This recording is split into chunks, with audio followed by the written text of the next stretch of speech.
আসসালামু আলাইকুম, কেমন আছেন আপনারা? আশা করি সবাই ভালো আছেন। আলহামদুলিল্লাহ আমি ভালো আছি। ছোট্ট একটা ভিডিও নিয়ে আসলাম ডাবের পুডিংটা আসলে সবারই পছন্দ। এই গরমে একটু ঠান্ডা ঠান্ডা পুডিং খেতে আসলে খুব ভালোই লাগে। চলেন যাই। তো এখানে আমি 2টা ডাব নিচ্ছি, একটা নারকেল আলা, একটা নারকেল ছাড়া।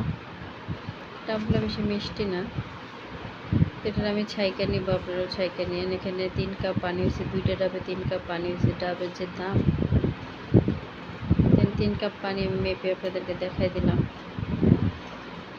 এখানে 1.5 চামচ আগার আগার পাউডার দিয়ে দিব আমি।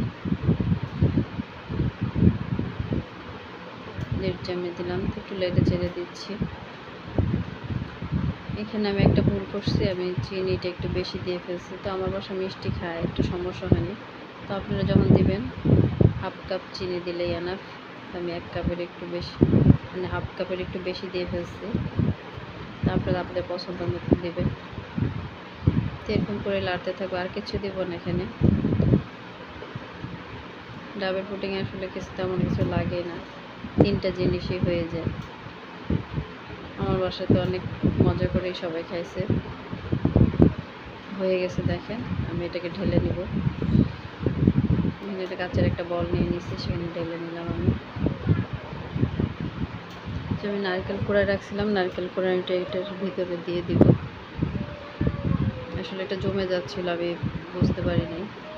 এটার উপর একটু চাপ প্রেশার দিয়ে নিচে দিয়ে দিতে চেয়েছিলাম, তো দিয়ে অলরেডি সেটা জমাট ধরে গেছে আর কি, আর দিতে পারিনি। তো হালকা হালকা করে দিয়ে ভেতরে দিয়ে দিলাম।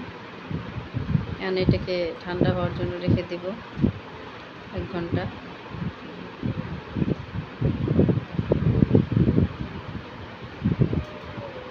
আমি 1 ঘন্টা পরে ফ্রিজ থেকে বের করছি দেখেন।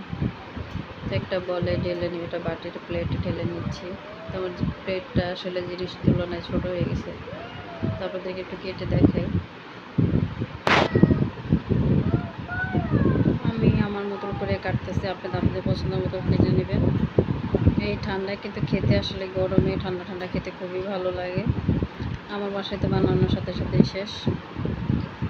আশা করি আপনাদেরও ভালো লাগবে। আমি কেটে দেখাচ্ছি আপনাদের কেমন হয়েছে। আমি সাইজ করে নিছি। আমার ভিডিওটা যদি ভালো লাগে প্লিজ লাইক শেয়ার করে দেবেন, সাবস্ক্রাইব করে দেবেন। আশা করি আপনারা আমার পাশে থাকবেন। এত কষ্ট করে ভিডিও বানাই, ভিডিও কেউ দেখেও না, কোনো লাইক নাই, কমেন্ট নাই। প্লিজ কমেন্ট লাইক করে দেবেন। আল্লাহ হাফেজ।